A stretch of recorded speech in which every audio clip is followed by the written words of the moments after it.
60% ಕನ್ನಡ ನಾಮಫಲಕ ಅಳವಡಿಕೆಗೆ ಡೆಡ್ಲೈನ್ ನೀಡಲಾಗಿದೆ. ವ್ಯಾಪಾರಿಗಳಿಗೆ ಪಾಲಿಕೆಯಿಂದ ಖಡಕ್ ಸಂದೇಶವನ್ನು ನೀಡಿ ನೋಟಿಸ್ ನೀಡಲಾಗಿದೆ. 60% ಕನ್ನಡ ನಾಮಫಲಕ ಅಳವಡಿಸಬೇಕು. ಇದಕ್ಕೆ ಡೆಡ್ಲೈನ್ ನೀಡಲಾಗಿದೆ. ಈಗ ವ್ಯಾಪಾರಿಗಳಿಗೆ ಪಾಲಿಕೆ ಖಡಕ್ ಸಂದೇಶದ ಮುಖೇನ ನೋಟಿಸ್ ಕೊಟ್ಟಿದೆ. 60% ಕನ್ನಡ ಬೋರ್ಡ್ ಅಳವಡಿಸದಿದ್ರೆ ಲೈಸೆನ್ಸ್ ರದ್ದು ಮಾಡಲಾಗುತ್ತೆ. ಫೆಬ್ರವರಿ 28ರವರೆಗೆ ಮಳಿಗೆಗಳಿಗೆ ಡೆಡ್ಲೈನ್ ಕೊಟ್ಟಿದೆ ಬಿಬಿಎಂಪಿ. 18,886 ಮಳಿಗೆಗಳಿಗೆ ನೋಟಿಸನ್ನು ನೀಡಲಾಗಿದೆ. ಮಹದೇವಪುರ, ಬೊಮ್ಮನಹಳ್ಳಿ ವಲಯದಲ್ಲಿ ಹೆಚ್ಚು ನೋಟಿಸ್ ನೀಡಲಾಗಿದೆ. ಈ ಕರ್ನಾಟಕದಲ್ಲಿ ಇಂಗ್ಲಿಷ್ನದ್ದೇ ಕಾರುಬಾರು, ಇಂಗ್ಲಿಷ್ ಮತ್ತು ಹಿಂದಿಯದ್ದು.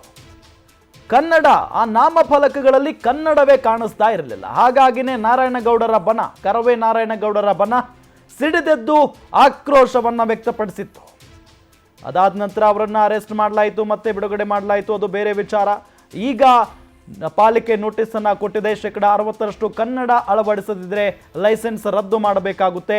ಫೆಬ್ರವರಿ 28ರವರೆಗೆ ಡೆಡ್ಲೈನ್ ಅನ್ನು ನೀಡಲಾಗಿದೆ.